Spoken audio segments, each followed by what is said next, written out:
Hello friends, स्वागत है आपका। आज का हमारा टॉपिक है कूलॉम्स लॉ, जिसके बारे में हम एकदम इजी वे में समझेंगे।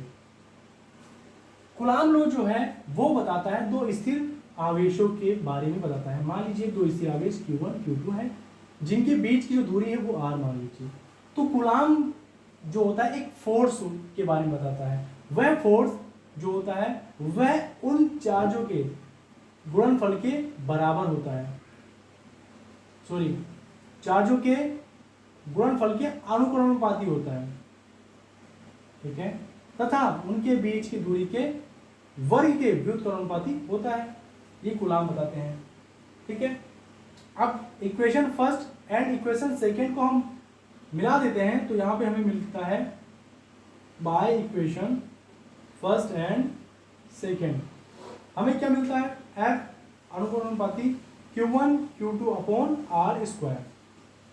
यहां से अगर हम आपको पता है प्रोपोर्शनल का साइन हटाया जाता है तो यहां पर क्या आता है, एक कांस्टेंट आता है जिससे हम क्या कहते हैं, कूलॉम कांस्टेंट कहते हैं या इलेक्ट्रोस्टैटिक कांस्टेंट कहते हैं, Q1 Q2 upon R square.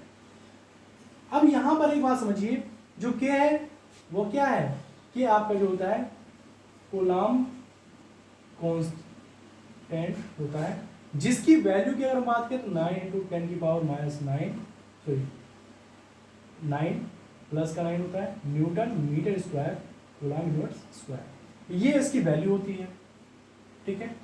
जो के होता है ये मीडियम पर डिपेंड करता है। अगर आप इन दो चार्जेस को वाटर में रखेंगे तो इस पे फोर्स पर इफेक्ट पड़ेगा, अगर इसको आप वैक्यूम में रखेंगे तब इसके फोर्स में इफेक्ट पड़ेगा, और अगर इसको आप एयर में रखेंगे तो इसके फोर्स पर इफेक्ट पड़ेगा। ये जो आपका वैल्यू दी गई है वैक्यूम के फॉर्म में दी गई है, कूलॉम कांस्टेंट जो दिया गया वैक्यूम के कांस्टेंट में, वैक्यूम के रिस्पेक्ट में दिया गया है। आइए इसको थोड़ा सा और समझते हैं हम।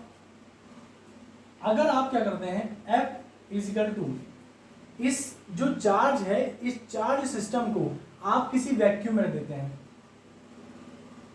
वैक्यूम में रख देते हैं, और वैक्यूम में रखने के बाद में इसका जो चार्ज है Q1 is equal to Q2 is equal to 1 coulomb मान लेते हैं, और इनके बीच की डिस्टेंस अगर आप 1 मीटर मान लेते हैं, तो इस जो सिस्टम होगा इसमें लगने वाला जो फोर्स होगा अट्रैक्शन, इन दो चार्जेस का जो अट्रैक्शन है, रिपल्सन का जो फोर्स होगा वो इक्वल हो जाएगा आपका परमिटिविटी के इक्वल हो जाएगा, सॉरी परमिटिविटी नहीं, कूलॉम कांस्टेंट के इक्वल हो जाएगा।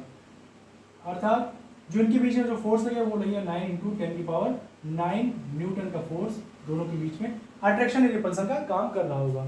अगर ये पॉजिटिव या निगेटिव होगा तो वहां पर अट्रैक्शन का फोर्स लगेगा, और अगर ये पॉजिटिव और ये पॉजिटिव होगा तो यहाँ पर रिपल्सन का फोर्स लगेगा। अब हम बात कर लेते हैं के वैल्यू में। तो के की एक वैल्यू निकाली जा सकती है 1/4πε0 यहाँ से। अब इस वैल्यू को आप यहाँ पर अगर पुट कर देंगे तो यहाँ से एक नई वैल्यू मिल जाएगी।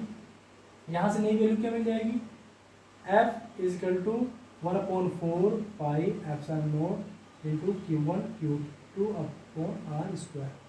यहाँ से ये फोर्स का एक नया फॉर्मूला आ जाता है, जहाँ पर ये परमिटिविटी है, जिस माध्यम में आप चीज़ों को रखेंगे उसकी वैल्यू यहाँ रख दीजिए, आपका आंसर आ जाएगा। तो ये परमिटिविटी है परावैद्युतांक है, जिस भी माध्यम में रखेंगे उसकी वैल्यू यहाँ रख दीजिए, और ये 4 है, पाई आपको पता ही है, पाई क्या होता है 22/7 या 3.14 रख दीजिए, इसकी वैल्यू आ जाएगी। तो इसकी वैल्यू आती है 9 × 10⁹ न्यूटन मीटर कूलॉम स्क्वायर, ये आ जाता है, ठीक है। तो यहाँ से आप चाहे तो इस परमिटिविटी का वैल्यू भी निकाल सकते हैं, ठीक है।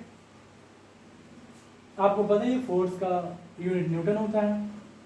अब एक बात समझिए, एक छोटा सा टॉपिक और है जिसको आप कहते हो डायमेंशन।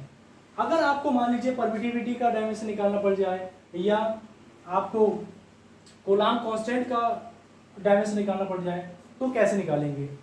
आई होप आपने फर्स्ट ईयर में पढ़ा है, लेकिन एक बार थोड़ा सा समझा देते हैं कैसे निकाला जाता है। जैसा कि आपके पास में फॉर्मूला आया है K इजिकल टू 1/4πε0, और आपको पता है कि इसका जो डायमेंशन होता है उसका डायमेंशन निकालने के लिए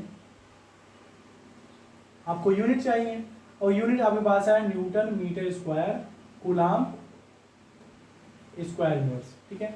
अब यहां पर होता क्या है, यहां पर होगा क्या कि डायमेंशन जब आप निकालेंगे तो आपको पता है न्यूटन, न्यूटन किसका होता है, बल का, वो बल का डायमेंशन आपको याद होगा क्या होता है, mL/t-2 होता है।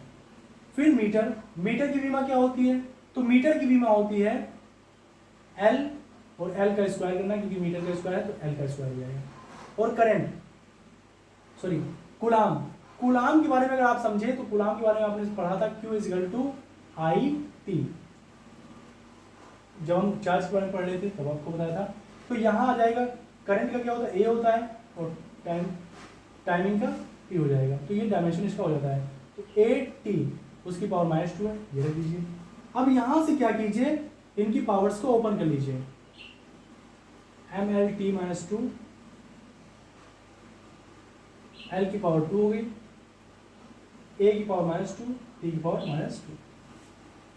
आपको पता है जब बेस सेम होते हैं तो पावर्स ऐड हो जाती हैं, तो m की पावर 1 ही है, L की पावर 2 हो रही, 3 हो गई, T की पावर 2 यहाँ माइनस की, 2 यहाँ माइनस की, तो T की पावर -4 हो गई, और A की पावर -2। तो ये जो डायमेंशन आया है, ये डायमेंशन आया है आपका K का, मीन्स कूलाम कांस्टेंट का। अब इसी तरीके से आपको पता है जो कूलाम कांस्टेंट होता है वो परमिटिविटी का क्या होता है, इनवर्स होता है। तो इनवर्स अगर आपको परमिटिविटी का निकालना है तो इसका जो आपका यूनिट बनेगा, ये बनेगा newton inverse, metre square inverse, coulomb square, ये इसका डायमेंशन बन जाएगा, ये इसका यूनिट बन जाएगा। अब इस यूनिट से आपको इसका डायमेंशन निकालना है, तो जब इसका डायमेंशन निकालेंगे आप तो इसके डायमेंशन का ही अपोजिट हो जाएगा, मीन्स m की पावर -1, L की पावर -3, T की पावर 4 और A की पावर 2, ये इसका डायमेंशन हो जाएगा। इस तरह से आप किसी भी यूनिट का डायमेंशन निकाल सकते हैं अगर आपको उसका फॉर्मूला याद है तो। एक चीज़ और समझ लेते हैं हम यहाँ पर कि जो F K Q1 Q2/R² आया है, तो यहाँ पर जो फोर्स है वो फोर्स किस कारण से अफेक्टेड होगा, मतलब फोर्स पर किस किस की निर्भरता है।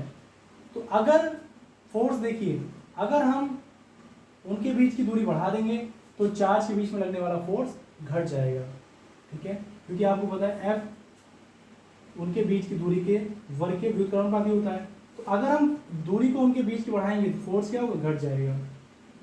और अगर हम उनके चार्ज की मान को बढ़ाएंगे, चार्ज की वैल्यू को बढ़ाएंगे, तो उनके चार्ज की वैल्यू बढ़ाएंगे तो फोर्स वहाँ पर बढ़ जाएगा, क्योंकि ये क्या होता है, उनके अनुक्रमानुपाती गुणनफल के बराबर होता है। तो चार्ज बढ़ाने पर फोर्स बढ़ेगा और दूरी बढ़ाने पर फोर्स घट जाएगा उनके बीच का।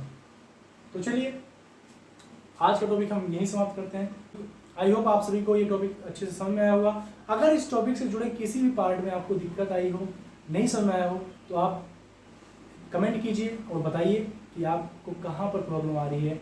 हम उसे दोबारा से एक्सप्लेन करेंगे और सिंपल लैंग्वेज में एक्सप्लेन करेंगे। चलिए तब मिलते हैं नेक्स्ट टॉपिक पे। Thank you.